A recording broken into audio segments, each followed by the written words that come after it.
já falei que o caput do artigo fala, né? O que ele determina, então vamos partir para os incisos. O inciso 1, olha só, o atingimento das metas estabelecidas na lei de diretrizes orçamentárias. A lei de diretrizes orçamentárias, ela estabelece metas fiscais. O que são metas fiscais? Diferente do que nós falamos que é programas de governo previsto no inciso 1 do artigo 74 da Constituição. O que é meta fiscal? O que é fiscal? É aquilo que você pretende arrecadar. Certo? É aquilo que você pretendia arrecadar no órgão que você trabalha. Bom, isso está onde? No anexo das diretrizes orçamentárias, lá na lei de diretrizes orçamentárias, já existe esse anexo. O que você vai fazer? Basicamente, você vai pegar esse anexo, referente ao exercício tal, e você vai acompanhar a execução dessa meta fiscal. Ele é avaliado bimestralmente, e vocês vão estar acompanhando para cada bimestre aquela meta fiscal definida na lei de diretriz.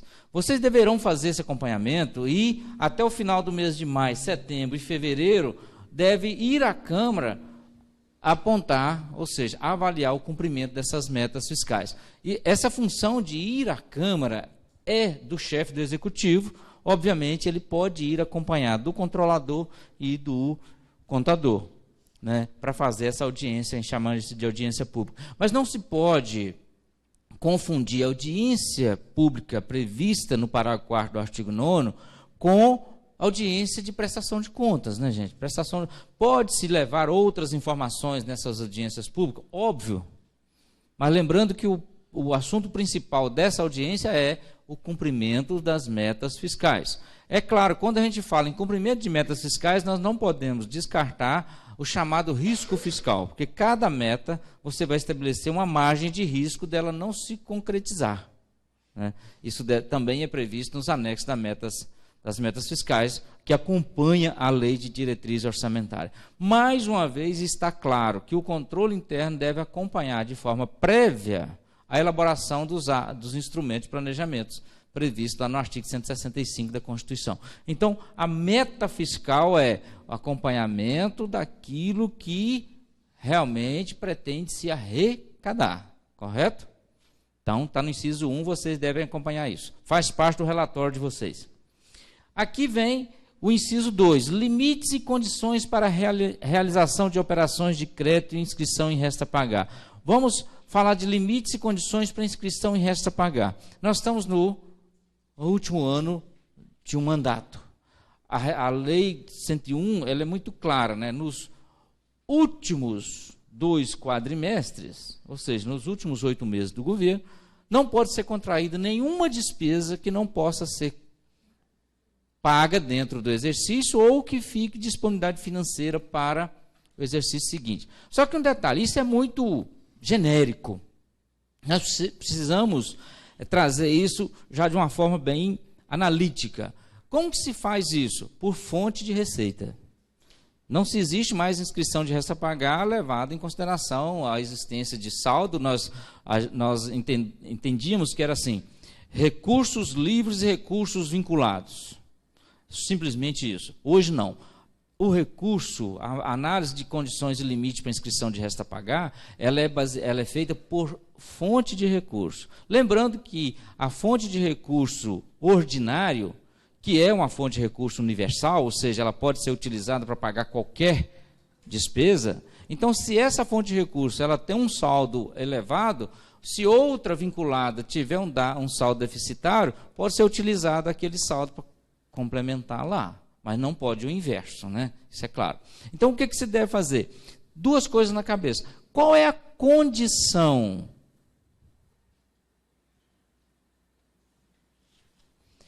Qual é a condição? Ela está fazendo desenho. Qual é a condição para se inscrever em resta a pagar? Simples, né? Você só inscreve em resta a pagar as despesas empenhadas. Condição para se inscrever em resta a pagar é despesas que foram devidamente empenhadas. Se elas forem empenhadas, liquidadas ou não, já é outro caso, né? Mas, se forem empenhadas, elas podem ser inscritas em resta a pagar. E qual é o limite? O limite é a disponibilidade financeira. Se está empenhado e tem disponibilidade financeira, pode ser inscrito em resta a pagar. Agora, se ela não for empenhada, não é resta a pagar, é despesa contraída. Eu só chamo a atenção que lá no artigo 42 da 101, ela fala de contrair despesas. Então, assinar um contrato é contrair uma despesa? Né? Então, resta pagar se inscreve o quê? Através de empenho. E a disponibilidade financeira é a condição também para se inscrever. Agora, o cancelamento de resta pagar é possível aqueles não processados, né? Esses são possíveis serem cancelados, ou seja, aqueles que não são liquidados, que não foram liquidados. Então, tem que ficar bem claro para vocês do controle interno que a limitação de inscrição de resta a pagar é a disponibilidade financeira por fonte de recurso. Tá? Então, essa análise deve ser feita por fonte de recurso. Vou demonstrar isso depois para vocês. Bom, como vocês vão fazer isso? Primeira coisa que vocês devem fazer nesse período, como nós estamos agora, é vocês baixarem um ato normativo criando condições para a geração dessas despesas. Eu acho que eu deixei até um modelo de decreto para vocês aí na apostila, não é isso? Então, vocês podem adequar esse modelo à realidade de vocês, onde vocês poderão estar disciplinando isso. Ou seja, a controladoria vai acompanhar concomitante esse processamento dessa despesa e a inscrição desse resta a pagar. Então, qual a regra que vocês devem colocar lá no município de vocês agora? Só empenhe aquilo que tem disponibilidade financeira, por uma forma de garantia. Ah, não, mas eu vou empenhar hoje e vou pagar dia 20 tenho coisa. Ok, aí você vai ter que ter um documento atestado pela área de fazenda dizendo que você possui essa disponibilidade, essa programação financeira para essa determinada data. Entenderam isso? Tranquilo? Ótimo. Então, resta pagar, inscrição de resta pagar é também obrigação de vocês. Outro fato, existe um decreto federal dizendo que os resta pagar serão pagos em até 6 meses após o encerramento do exercício. Caso contrário, depois serão cancelados. Eu recomendo que vocês acompanhem esse decreto federal a nível de município, para estabelecer regras, para que não fique resta pagar pendentes lá, né? Porque não existe isso, né?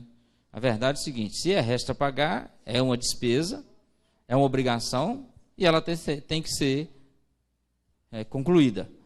Só o caso do não processado. Esses vão ser concluídos a partir do momento que forem processados. Então, vocês devem acompanhar também, não só a inscrição, mas como também o processamento desses restos a pagar posterior, né, ao exercício. Alguma dúvida quanto a isso? Não? Então, vamos lá. Inciso 3. Despesa total com pessoal. Também é objeto de acompanhamento por parte do controle interno, né, gente? Ficou muito claro na lei de responsabilidade fiscal. Inclusive, não existe mais essa dúvida, o que é despesa com pessoal, o que não é despesa com pessoal, porque o artigo 18 da lei 101 já traz isso claramente, né? Não, é muito maçante a gente ficar aqui discutindo o que é gasto com pessoal ainda.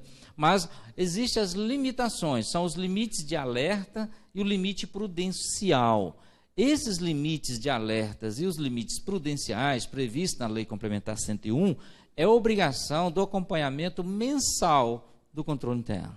Lembrando que as despesas de pessoal elas são auferidas no mês corrente e os 11 meses anteriores, né? Ou seja, conclui-se um período de 12 meses. E, caso ocorra excesso desses limites, deve ser alertada a autoridade competente para que se enquadre nos gastos com pessoal, né? Toda vez que houver aumento de despesa com pessoal, vocês devem emitir um impacto orçamentário financeiro acompanhando esse ato de aumento de despesa com pessoal. Bom, nós vamos falar dessa questão de pessoal mais detalhada à frente, tá? Então, o inciso 4, providências tomadas conforme disposto no artigo 31 para a recondução dos montantes das dívidas consolidadas imobiliárias respectivos limites.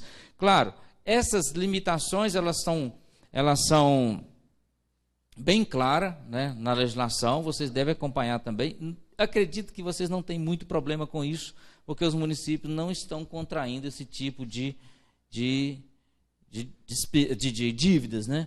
A destinação de recursos obtidos com alienação de ativos. Eu chamo a atenção de vocês para que vocês observem as novas regras da contabilidade aplicada ao setor público, né? Porque já é claro no artigo 44 da Lei 101 que os recursos oriundos de alienações de ativos, eles podem serem utilizados na amortização de dívida com o Instituto de Previdência dos Servidores e para aquisição de outros bens que passam a integrar o ativo da instituição. Ou seja, qual é a ideia? A ideia é que o ativo permanente ele não sofra nenhum tipo de perda. Mas, lembrando que, neste caso, o controle interno ele não tem a obrigação só de verificar a destinação para cumprimento do artigo 44. Ele tem que verificar o devido processo legal para a alienação desses bens. Quais são? Primeiro, lá no levantamento desses bens, tem que verificar se esses bens são declarados inservíveis ou não. Os bens inservíveis, eles devem ser alienados. Quais as condições que eles foram considerados inservíveis? Eles são onerosos, ou estão ociosos, ou não atendem mais à finalidade da administração pública? Qual a razão? Isso tem que ter um laudo, né, da área competente para isso. E uma avaliação prévia para que eles possam ser alienados. Bom, a alienação de bens, previsto no artigo 17 da Lei de Licitações, deve ser feito por leilão, né, todos nós sabemos.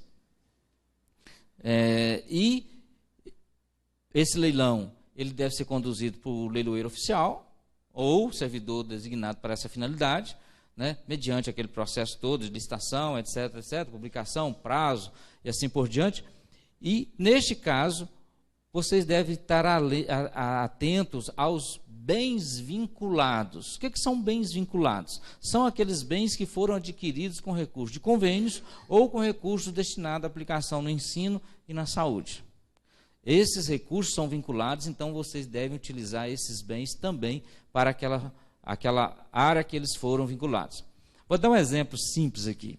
Vamos imaginar que há 2 anos atrás o prefeito comprou um ônibus para transporte escolar, ou seja, vinculado à utilização do transporte escolar e foi contabilizado como aplicação no 25% da educação. Esse ônibus deve ter custado aí R$100 mil. Beleza. Passaram-se 2 anos, esse ônibus está lá no patrimônio do município por R$60 mil. Ele depreciou, está lá. O prefeito resolve lotar esse ônibus lá para assistência social. Ele pode fazer isso? Pode, em obediência ao princípio da autonomia, né, da administração pública para dar destinação social aos seus bens. No entanto, como ele foi contabilizado como aplicação no ensino há 2 anos atrás, na totalidade de 100 mil, e hoje ele está no patrimônio por 60 mil, a área de assistência social teria que compensar a área de ensino em 60 mil. E esse 60 mil deveria ser aplicado nas finalidades do ensino, mas não entra no cômputo dos 25%, porque já entrou há 2 anos atrás. Tá? Então, são recursos, são bens vinculados. Isso tem que estar no cadastro do bem, e vocês, do controle interno, devem acompanhar essa movimentação de bens patrimoniais, bem como a alienação também, certo? Defendo sempre que a normatização da área de patrimônio deve contemplar isso, né? Então, vocês devem atestar isso no relatório geral do controle interno. Perfeito? Não só a destinação de recursos de alienações de bens, mas também o próprio gerenciamento do patrimônio público é função de fiscalização do controle interno. Até porque está contemplado no artigo 70 da Constituição Federal. Perfeito? Bom, aí, né, o inciso 6 fala o cumprimento do limite de gastos totais dos legislativos municipais. Vale alertar que nós estamos falando de limite de gasto com o legislativo. Nós não estamos discutindo aqui repasses, né? Os repasses são o que a gente chama de duodécimos, né? Está no artigo 168, deve ser repassado até o dia 20 de cada mês ao Poder Legislativo. A gente está falando de limites de gasto com o Legislativo. Quais são os limites de gasto? São aqueles definidos no próprio artigo 29A da Constituição Federal. Então, tem lá as suas fontes de cálculos, né, a base de cálculo que vão ser levadas em consideração, que é as transferências previstas no parágrafo 5º do artigo 153, que são os impostos sobre operações financeiras, e nos artigos 158 e 159, efetivamente realizado no exercício anterior. Aí vem aquela questão, o que o controle interno deve fazer então? Em janeiro, ele deve pegar essas receitas que são previstas lá e fazer o cálculo. Ao fazer o cálculo, ele deve informar a área da fazenda, falar, olha, o limite de gasto com o Poder Legislativo é X. Vamos imaginar, lá no município de Piraí, vamos imaginar que lá, como a Câmara não é órgão arrecadador, né, ela possui dotações orçamentárias das despesas. Então, vamos imaginar que nessas dotações orçamentárias das despesas, para o ano de 2016 de Piraí, seja 100 mil. Ou seja, as dotações orçamentárias da Câmara, né, para despesas em 2016 seja 100 mil, para o ano inteiro.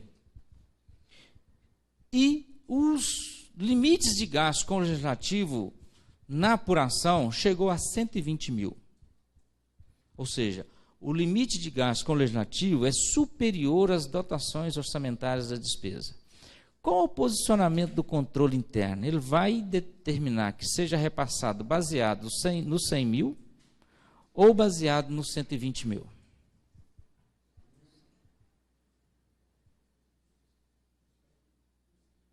No 100 mil? O limite é 100 mil. Por quê? Porque as dotações orçamentárias das despesas é isso. Mas se o presidente falar com o prefeito e demonstrar, olha, prefeito, preciso do 120. Posso passar? Olha, o prefeito está até autorizado a passar, mas o que vai acontecer? Ele não vai poder gastar. Como seria para mudar isso? Poderia o presidente da Câmara colocar em pauta um projeto de lei abrindo crédito suplementar às dotações orçamentárias da Câmara e anulando no Executivo? Não. Não é iniciativa do Poder Legislativo. Só pode ser iniciativa do Poder Executivo. Então, o limite não quer dizer que é o valor que vai ser repassado. O que vai ser repassado é aquele que realmente for necessário. Poderia a Câmara, então, pedir que fosse passado menos, caso ela só precise de 80 mil? Poderia, pode. Só que um detalhe, o valor dos 70% com a folha de pagamento é calculado sobre o valor efetivamente repassado e não sobre o limite calculado. Então, o que acontece na maioria das câmaras? Que o presidente da Câmara ele pede que seja repassado o valor total para que ele conste limitações para ele pagar a folha. Ou seja, que os 70% seja calculado em cima do valor efetivamente repassado e não o valor, né, que ele tem direito a gastar. Então, a legislação poderia ter melhorado isso? Poderia. Poderia ter evitado que esses recursos vão para a Câmara e ficam lá, até porque a Câmara Municipal ela não pode manter saldo, né, gente? Ela deve ser devolvida os valores que forem excedentes, que não forem necessários para a Câmara, deve devolver a qualquer tempo à Tesouraria do Executivo. Isso é regra. Os próprios tribunais já pacificaram isso. Isso está bem claro, né? Não é função da Câmara gerenciar recursos. Aquela Câmara que mantém saldo deve ser alertada pela Controladoria. E aquela Câmara que mantém saldo, que no final do ano faz um cheque para devolver e vai para a imprensa e falando que economizou isso e aquilo, isso é publicidade ignorante do presidente que faça isso, porque ele está desrespeitando, ele está provando que ele desrespeitou, né, uma gestão administrativa. O recurso que não está sendo utilizado pelo Poder Legislativo e que não for utilizado pelo Poder Legislativo deve ser devolvido imediatamente à Tesouraria do Executivo. Não é função típica da Câmara gerenciar patrimônio. Perfeito? Então, isso deve ser alertado pela Controladoria ao gestor do Legislativo. Correto? Bom, então, vocês do controle interno estão aqui, né? Se caso ocorrer repasse a maior ao Legislativo ou gasto maior ao Legislativo, isso vai implicar em responsabilidade solidária do poder, do controle interno, que é a função de vocês estarem acompanhando isso. Alguma dúvida quanto a isso? Não? Bom, agora vamos falar da lei orgânica do Tribunal de Contas do Estado do Paraná, que é a Lei Complementar 113 de 2005. Obviamente, essa lei já sofreu algumas atualizações, né? Então, o tribunal não fez uma nova lei, atualizou essa lei, que é de 2005. A maioria dos tribunais já atualizaram fazendo uma outra lei, né? Como o próprio Tribunal do Estado de Minas Gerais, que fez a Lei Complementar 102 de 2008. Né, trazendo algumas inovações. Bom, a lei fala no seu artigo 4 que, para as finalidades e na forma prevista na Constituição Federal, na Lei 101 e na Lei 4.320, né, para apoio ao controle externo, todos os jurisdicionários deverão obrigatoriamente instituir sistema de controle interno com as seguintes finalidades. Então, não está isentando a Câmara de não ter o seu controle interno, como é o caso que nós comentamos ontem, que o tribunal exigiu que a Câmara implantasse o seu controle interno. Então, está previsto aqui, de 2005 para cá, na sua lei orgânica. Ou seja, o Tribunal de Contas está querendo garantir com isso o quê? Que uma célula dele esteja lá, dentro do órgão, para que ele possa atuar em apoio, contando com o apoio desse órgão. Então, é claro e notório.